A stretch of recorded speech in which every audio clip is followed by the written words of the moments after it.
Good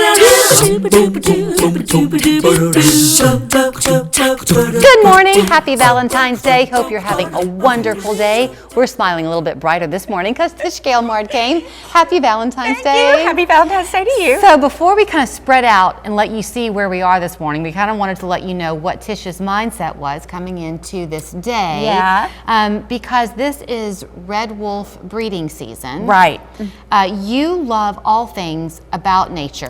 Absolutely. And at Reflection Writing, y'all celebrate the cycle of nature. So you're known for having this Red Wolf program. Right. This is a federal program, and we're part of this program, have been part of this program since 1996.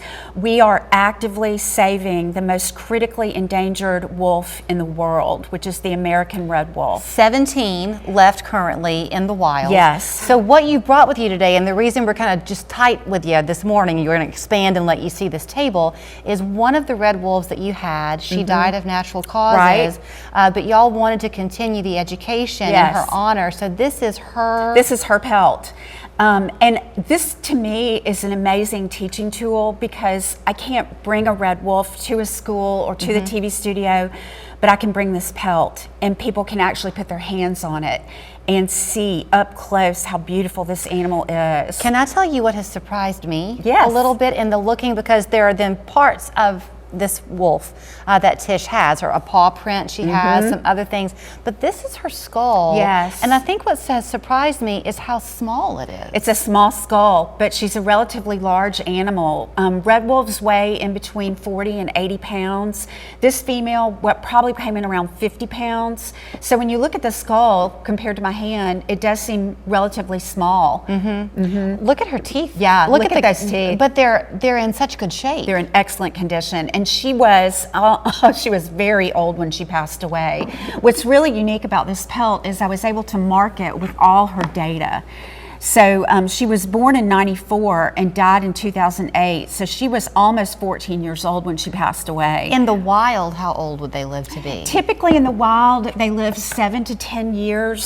Some of them are living a little bit older, but typically 7 to 10. You know, it's interesting when you can see a pelt like this, and in no way am I a hunter or anything, but this is how we survived, you know, of course, in those pioneer days with these furs, because they're so wind and cold resistant. Right, and the Native Americans so beautifully understood nature, and they respected every piece and part of nature, and also held the American red wolf in very high esteem, and even as equal personhood. And so we capitalized the American red wolf in a nod to the Cherokee and their respect for this animal. It's frightening to me to hear you tell me that there are only 17 in the wild. And our program at Reflection Writing is how old now? 20 years? We've been part of it since 1996. Okay, I can't do that quick a math. Oh, yes, I can. That's 28 years almost. A long time. A long time, and yet how many red wolves do we have? Well, in 2010, we had about 130 red wolves on the landscape, and this area is only in northeastern North Carolina. That's the only place these animals roam wild.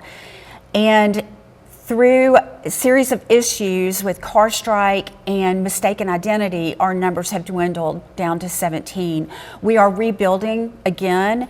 We're releasing adults. We're fostering puppies into the population, and so our numbers are climbing. It's a slow process.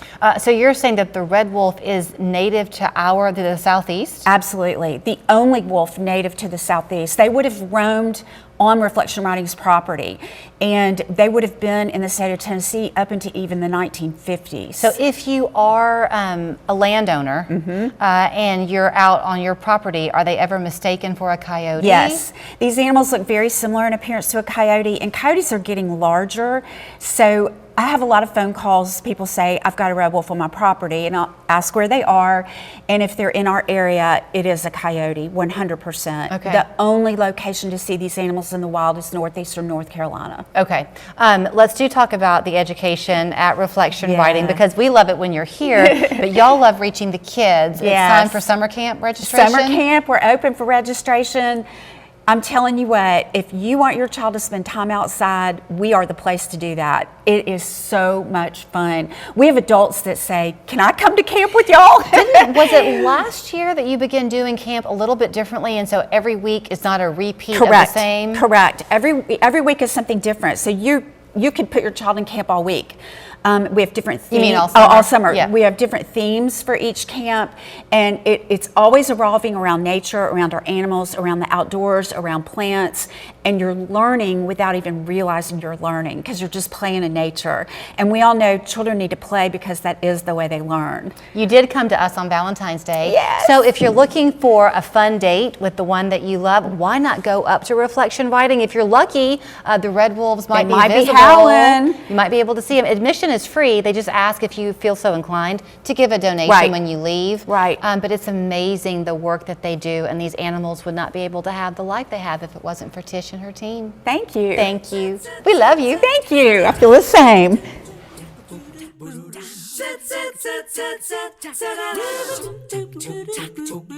Senior